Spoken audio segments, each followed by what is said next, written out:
My friends, welcome to today's interview. My name is Nash Mackey, and our guest today is Dr. John Demartini. Dr. John Demartini is a human behaviour specialist. He's an educator, an internationally published author, and a business consultant.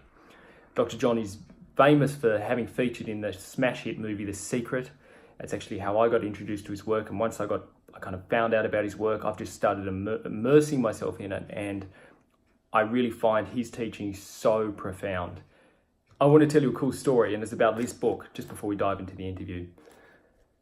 So my wife and I moved to a part of Queensland just a couple of years back, and we'd been really looking forward to this move. We moved interstate, and we got to our new house, and we discovered that the area we'd chosen and the house we'd chosen were just really quite run down, and the area was, known for its high crime rate.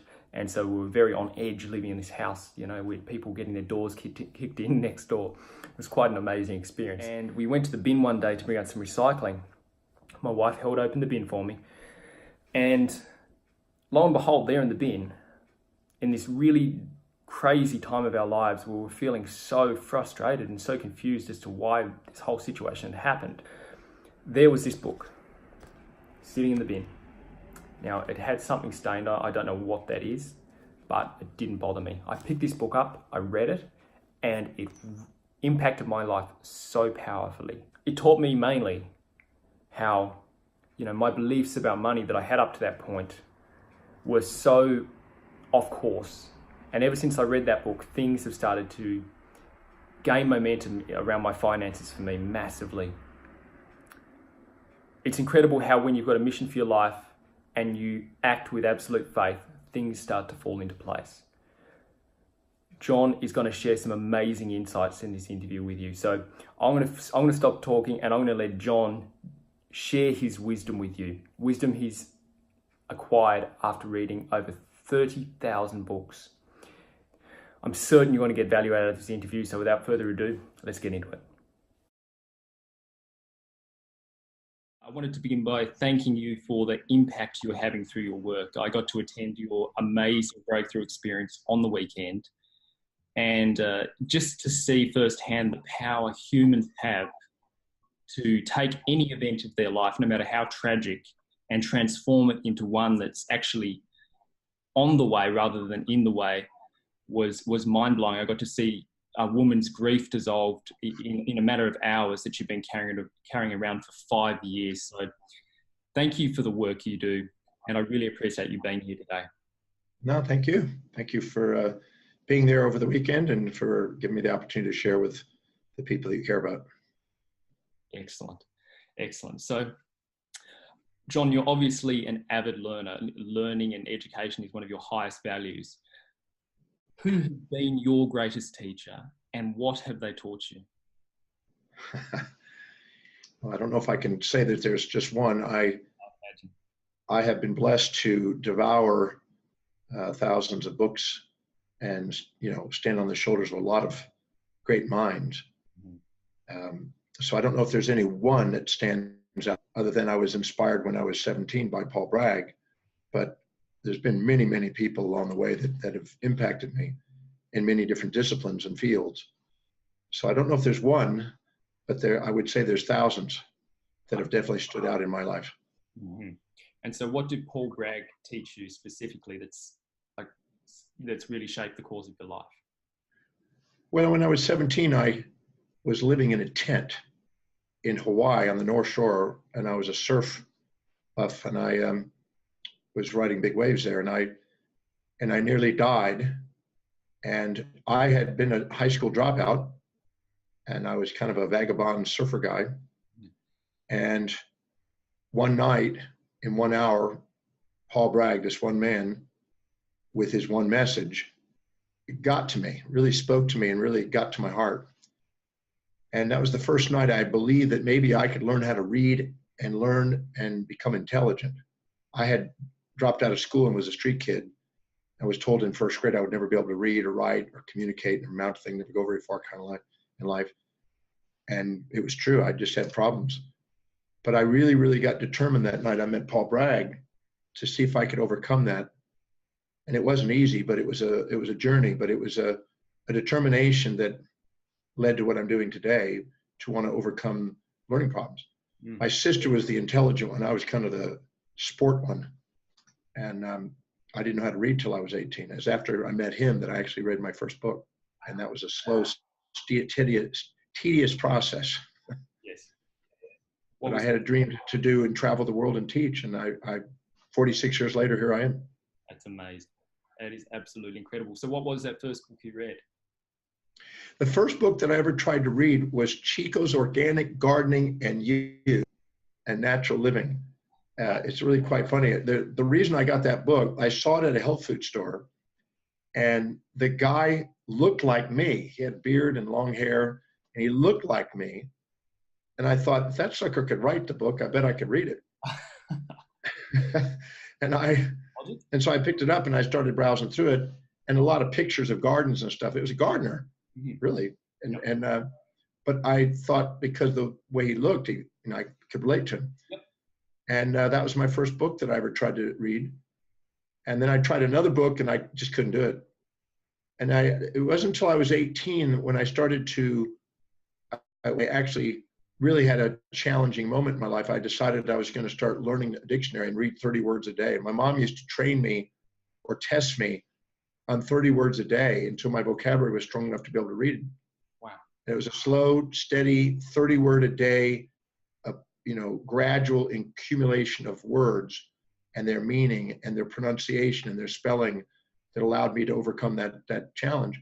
And then once I learned how to do it, man, I haven't stopped since. So wow, that is 30,230 something books later I am. My goodness. And so help me understand. So when you sat in that room with Paul Bragg at age 17, were you looking for something? Were you like, where were you at in your own headspace? Were you hungry to seek something out? Were you looking for something? Well, I nearly died just weeks before that. And I had cyanide strychnine poisoning. And I remember waking up from being unconscious, and because my diaphragm had stopped breathing, stopped moving at one point, and luckily it came back. But I was really in a kind of a low period there, and I said to myself when I was face down in my tent, it was not a pretty sight, that if I make it through this ordeal and I live, that I want to do something more meaningful with my life. And just at that moment, a lady found me in my tent in the jungle and cleaned up the tent because it was a mess. I won't go into details, but led me to the little health food store. And at the health food store, that led me to a little talk. And that talk is where I met Paul Bragg. And yeah, and his daughter, who's still alive today, as far as I know, I haven't seen her in about a year now, is still around, Patricia Bragg. And they have made a major impact in the world with health crusades. And she's still a friend of mine. And it's interesting, after all these years, 46 plus years, we're on the journey. She's in her 80s and she's still cranking, still doing things. Amazing. That's amazing. That's quite incredible. So, John, do you believe every human has a purpose? Well, I mean, unless there's complete brain damage from injuries or genetic defects or whatever, genetic alterations, if there's a brain and there's a forebrain and it's even remotely functioning, then there's the capacity to articulate meaning in life and extract meaning out of existence. And that's really what intelligence means, the ability to extract meaning out of our existence. That's what just differentiates us, I think, from the animals. Is animals want to avoid pain, seek pleasure, avoid predators, seek prey, avoid mortality and seek survival. And humans have the capacity to transcend that and be able to understand meaning even in the challenge. And I think that's what makes us distinct. And the intelligent individual is the one who's able to see that no matter what happens, supportive or challenging, there's meaning in it. Like Viktor Frankl described in his book, In Search of Meaning. Because I think that we have the capacity to find meaning and have something that's teleological and purposeful in life that we may give it ourselves. But still, when a person has that, they tend to thrive more so than just survive. Yes. And do you think everyone like that's why we're put on Earth? You'd like, based on everything you've learned, would you say that is why humans are here on Earth? Well, I don't know if I can state with absolute certainty what the purpose of how humans, their ultimate thing. I think that's individualized. As Albert Camus says, there's no universal thing that we can define as an absolute meaning and purpose for each individual. But collectively, we can't say this is why we're here, because each individual has a different meaning that they give life. Yes. Some are dedicated to raising families and procreating and having beautiful children. Some are dedicated to social causes as the numbers of population have grown. Some are dedicated to physical fitness, endurance, and stamina, and some are dedicated to business and finances. And there's many causes or many things. So it's what our voids in life determine our values, and our highest value determines what we think is most meaningful and purposeful. Yes. Our telos, as the ancient Greeks called it. And finding what that is and applying and pursuing that which is most meaningful to us, most inspiring to us, most purposeful to us, highest priority to us, is one of the keys to spontaneously achieving more and feeling more grateful for life and fulfilled in life. We expand ourselves and do more extraordinary things when we're being congruent and aligned with what we really value and what's most meaningful to us. And that's how we get the most meaning out of life, to the degree of our congruency with what is truly meaningful to us. Yes, yes. And the other interesting thing is when we're actually living within our highest values, or by our highest values, our whole body, our whole physiology really does, it really performs at a higher level. Is that true? Yeah, I think what happens is whenever we set a goal that is aligned and congruent with what we value most, our highest priority, the blood glucose and oxygen goes into the forebrain, the telencephalon, the executive center, the medial prefrontal cortex, which is involved in inspired vision, strategic planning, executing plans, and self-confidence. And it impacts the autonomic nervous system through the hypothalamus and autonomics, physiology and epigenetics, and helps cells normalize physiology and have homeostasis, and in a sense, have a natural feedback to normal function or ideal function. Yes. And so anytime we're living congruently, our physiology is more resilient and we're more adaptable, and we're able to, innovate and create in situations that allow us to thrive, and allows our physiology to maximize our eustress, not our distress, and our wellness instead of our illness. Yes. So without a doubt, living by priority helps us in the health area or well-being area or wellness area. And living by lower values makes us impulsive and instinctful, which is searching and avoiding things we look for or try to avoid, pleasures and pains. It makes us more bipolar, and we tend to strive for that which is unavailable and try to avoid that which is unavoidable, and we create distress and illness in the process. As a feedback to let us know that we're not living congruently, I always say that symptoms are a feedback to help us guide us back to what's truly meaningful. And then when we get confirmed with that, our physiology normalizes and brings wellness. So living and doing what you love and loving what you do does have an impact on well-being. Mm-hmm. Wow, that is quite amazing. So, John, I've listened to a lot of your work around anxiety and depression, and I work with a lot of people who feel that they are controlled by those ways of being. I would love for you to share quickly, if you can, what you believe will really debug both anxiety and depression for people, so they've got an awareness of what it is and what they can actually do to start moving and free from it. Well, I always define depression as a comparison of your current reality to a fantasy that you're addicted to. And people, when they first hear that, they get sometimes offended by it, which is good. I think that they need to kind of have a shakeup, because many people right now are subordinating to the pharmaceutical model and the psychiatric model, a medical model that says that you have a biochemical imbalance. And that's true. It's not, no one would deny that there's a biochemical imbalance, but that doesn't mean that that's the cause. That's concomitant with it.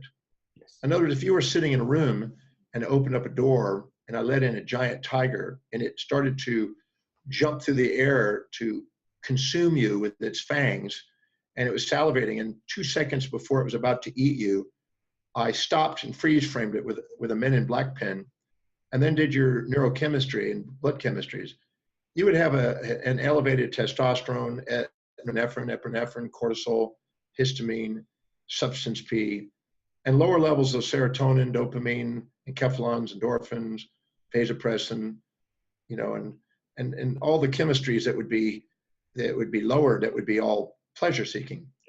And then you would go there and you go, well, see, you have a biochemical imbalance. You're frightened. You're depressed. But if I stopped and I opened up the pen again and the tiger stopped, instead of eating you, it jumped and put its arms around you and it said, "You're great. I'm Tony Tiger. And you've always wanted to meet Tony Tiger since you've eaten Frosted Flakes when you were a kid." You all of a sudden would go, "Whoa," and your chemistry would change in about 800 milliseconds. And all your chemistries would reverse and go into serotonin and dopamine and oxytocin and vasopressin and estrogen instead of testosterone and the other ones. And your chemistry would change. So what we do is we have subconsciously stored perceptions that are affecting our chemistries, primarily because of previous experiences that we've never neutralized and balanced, that accumulate, that affect our neurochemistry. And to just blame the neurochemistry is an easy cop-out. You know, we look for a blame on the outside and we look for a solution on the outside so we don't have to be accountable. But the reality is that we accumulate lopsided, imbalanced, distorted, subjectively biased perceptions that create a desire to avoid and seek. And then we set up fantasies about how we want life to be. And then life seems more like a nightmare in the process. I've had thousands, and I mean literally thousands of people that have been clinically depressed that are no longer depressed. Not because they changed their chemistry in the brain by medication, but because they stopped and got grounded about their expectations and quit living in a fantasy about how things are supposed to be. Anytime you expect somebody to live in your values, anytime you expect somebody to be one-sided, always positive, never negative, always kind, never cruel, anytime you expect yourself to be one-sided, always one-sided, or expect yourself to live outside your values, anytime you have these unrealistic expectations, you're going to be depressed, frustrated. And it can lead to clinical states, particularly if you've had euphoric fantasies fed you or experienced by either drug use or a dissociation from what you perceive to be traumas. You can actually create this split and get so polarized with your expectations and avoidance mechanisms that you can lead these chemistries. And if they aren't neutralized by somebody who knows what they're doing, you'll end up on medication. And I'm grateful for medication. There's a place for it for people who are unwilling to go through and take the time to sort through and bring those perceptions back into balance. But I'm interested in trying to empower people, not make them dependent. I'm not interested in, I don't think there's a deficiency of drugs out there. I think what there is people are unwilling to be accountable. And a lot of the things we're taught in the world, as Paul Dirac, the Nobel Prize winner, said, it's not that we don't know so much, we know so much that isn't so. So we're basically bombarded by fantasies about how life's supposed to be. I'm supposed to be kind, never cruel, nice, never mean, positive, never negative, happy, never sad, considerate, never inconsiderate. And the freaking truth is, no human being is one-sided. And people can't face that reality. They keep having this addiction to a fantasy, and no wonder their lives are unfulfilled. Yeah. So I'm a firm believer in cracking the myths, get them grounded, balance out their perceptions. I've developed a Demartini method, as you know, from the breakthrough experience to help them scientifically, reproducibly get that result. And I've got thousands of people to demonstrate that can be done. Yes, that's amazing. So that is an empowered life in your definition. It's to be able to take. Well, empowered life is a state where no matter what happens in your life, you can use it to a great advantage, do something extraordinary. Yes, that's amazing. Amazing. So John, I'd like to just kind of change gears a little bit now. I'm a father. I've got 2 kids with another one on the way, and the subject of discipline is something that I find fascinating, and there are so many opinions out there. I would love to learn from you what you believe is the most effective way to raise children who will essentially thrive in the future. Well, every child, like every human of any age, lives by a set of priorities, a set of values in their life. In the 1950s and 60s, maybe, they used to be thought that, parents have to give values to kids to socialize them or get them functioning or whatever. But the truth is, children have values right from the beginning, and they have their goals and dreams. It may be Zorro, like I was when I was a kid, or it may be Batman or something, or it may be a video leader. There's many things, or a soccer player, who knows what it is. But whatever that is, instead of making it wrong and telling, no, this is what's right, that's what's wrong, you need to do this, and preparing them to conform and fit in to society. Well, if you want a drone that becomes a worker for the society, then that's fine. If you want them to just comply and be obedient and fit in. But the people that do the extraordinary thing, as Steve Jobs wisely said, or Elon Musk just said the other day, is the misfits, the people that actually stand out and give themselves permission to be unique in their own individualities. Yeah. And so I'm a firm believer is finding out what children's values are, and not labeling them or making them wrong, but learning the art of communicating what you as an adult believe is important in terms of what the child believes is important. Yes. You know, if somebody came to you and you had a company and they were a potential customer, if a person came there, they have a set of values, a set of needs, Yes. and they're not loyal to you, they're loyal to their values, and they're wanting to fulfill those values. That's why they're looking for a product, service, or idea that you are providing. So if you're foolish, you'll go and tell them what they need instead of listen to what they need. And you'll basically tell them how great your product is or tell them how great you are, instead of actually listen to what their needs are and see if you can't communicate the value of what you have in terms of it with integrity, making sure that it really is what they need. Yes. That's how you sell. Selling is not telling. Selling is asking questions and caring. Absolutely. And I think that's the difference in parents. The autocratic, frustrated projection of our values onto kids to think we know right is a guaranteed way to end up with attention deficit and defiant disorders. Yes. Because they're going to defy it because they have their own expression. Absolutely. But caring to find out what the children's values are. I had a gentleman in Sydney, Australia, actually, that was sitting in the front row of my program about 5 years ago, I guess. Mm-hmm. And he said something about, I have a child that's, disobedient and is getting in problems in early school and this and that. And I sat down and I explained to him, we determine what the child's values are by looking at what he does, by how they fill their space and spend their time and what energizes them, what makes them inspired and what they spend their money on and what they're disciplined and do spontaneously and things. We have a series of criteria, as you know, on my website and how to do that. And we made him go through there and do that. And then I trained him in front of about 500 people, maybe, how to communicate in his values, that values. Wow. And I came back 3 months later and I was speaking again. He was again in the front row of his father. And except this time he had his son with him. And I gave him the microphone and he says, I love my son. I've always loved him. But now we're communicating in ways I had no idea was possible. Wow. Instead of trying to fix him and change him and make him fit in and stuff, I'm honoring his reality as it's evolving, because his reality, his values are going to be changing over the decade. Mm-hmm. Children may want to play and then they may want to socialize, and there's different things. And whatever it is, it's not wrong at that stage. Yes. But we have to communicate. So if we can show them how doing what we think will help them in their life will help them fulfill their values, they'll become engaged and inspired to do it. And there's a skill at doing it, but a great leader knows how to do that. A great leader is not an autocrat with the punishment, reward, and motivations, which is a symptom. They're inspired visionaries that know how to communicate in people's values. And when people's values are being filled, they're seen charismatic. So a parent can do the same thing. They're a leader of the family, but they're not to autocratically project. They're there to communicate the value. When teachers do that, children are inspired to go to class. And when parents do that, they're inspired to do the things that they need to be responsible. It's not about forcing them. It's about communicating with them the values, in their values of doing it. So the kids are making decisions to do it. So there's a spontaneous, intrinsic drive to do it instead of a forced motivation from the outside. Otherwise, they live their whole life by extrinsic motivation instead of intrinsic inspiration. Wow. Well, that is so powerful. Thank you. Thank you so much for that. That is so useful. So John, people who are stressed about the future, what's the best way, in your opinion, for people to start dissolving stress about the future?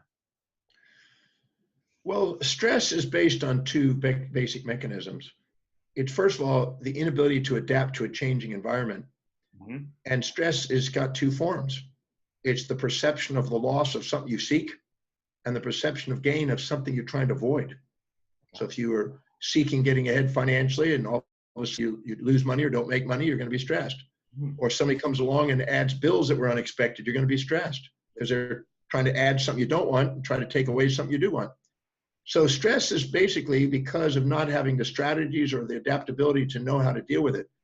And the more infatuated we are with what we're looking for, and the more resentful we are to what we're trying to avoid, the more rigid our perceptions, the more subjectively biased our experiences, the higher the stress levels, or distress levels, I better put.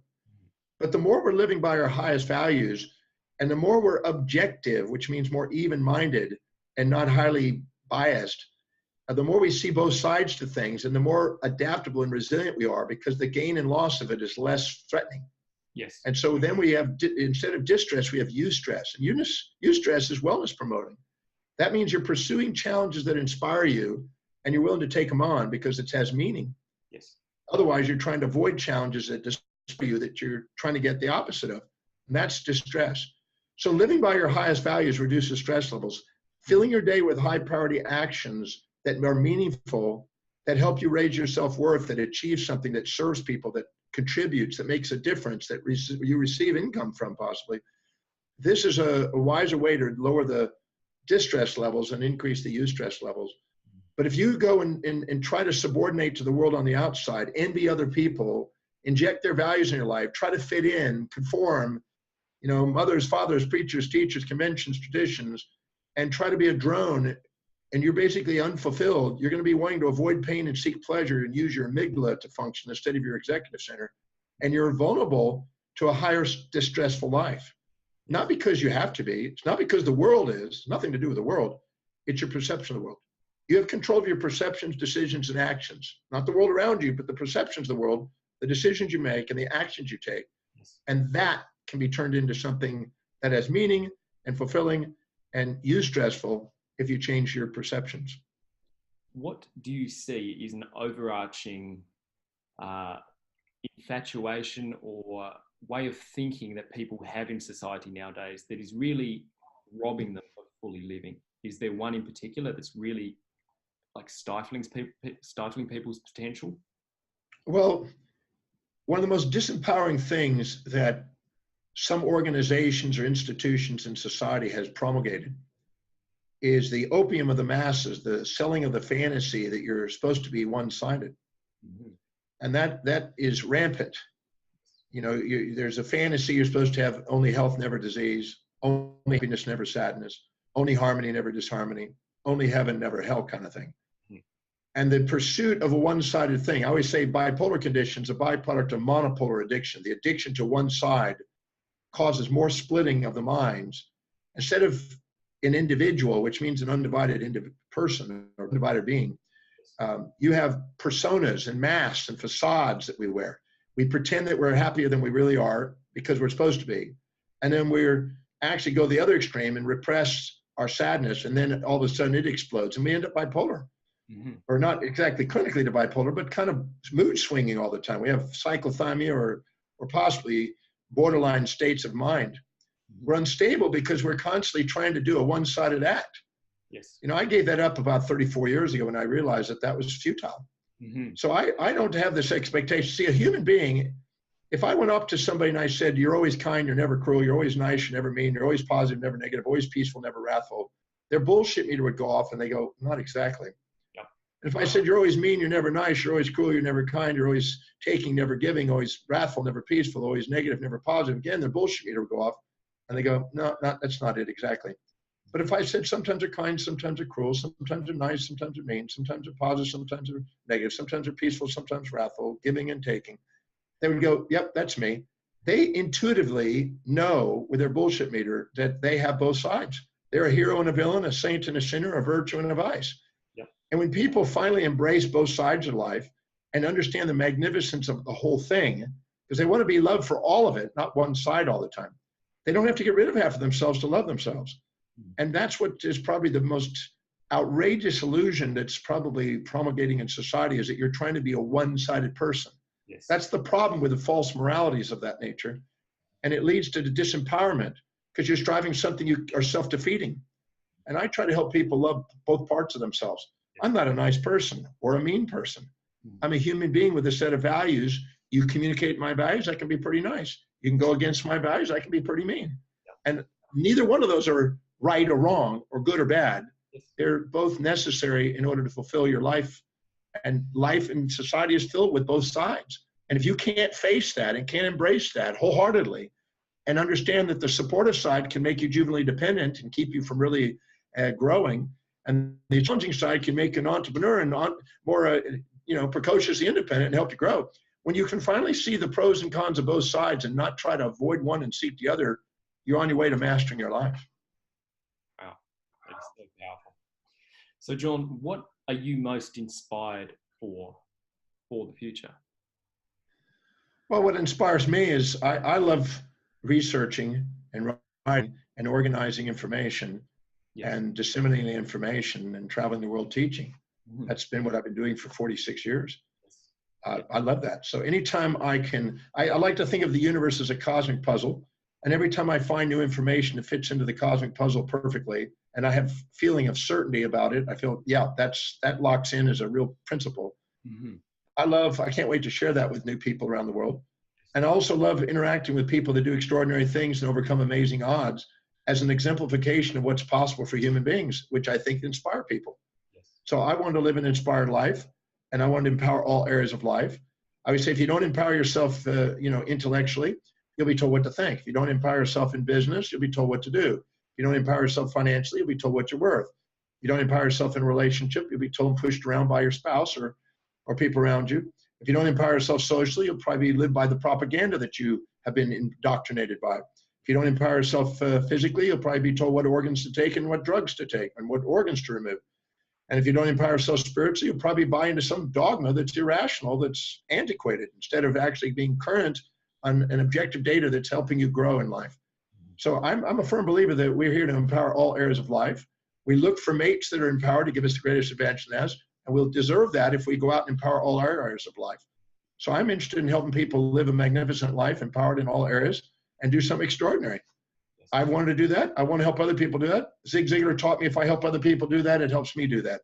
I think we have to have equity between ourselves and others, not be narcissistic or altruistic, but be a fair exchange that's sustainable, that gives a contribution, and receive a great reward and exemplify what's possible as a, I guess you could say, an inspired individual on the planet, and honoring the magnificence of what we are instead of our insignificance. Yes. Such a powerful mission, John. And I just need to thank you for everything you do. I really see that, again, coming from a medical background, I got to see a lot of people who just, being overwhelmed by life and their limiting perceptions. And so just seeing the work you do is truly inspiring. And I look forward to doing so much more of your work with you in the future and learning more of your methodologies, because I can see that, they're going to have a mega impact on the world, into the future, long into the future. So thank you so much for all you're doing. Thank you so much for your time today. No, thank you. I appreciate it. And thank you for caring enough to make this possible so we can make a little dent in somebody's life, a little contribution possibly. There you have it, guys. Dr. John Demartini. I would highly encourage you to go over to John's website, drjohndemartini.com. and take his values determination test. That will just be such a great gift you give yourself, because once you know those highest values, you can start structuring your life around living those values.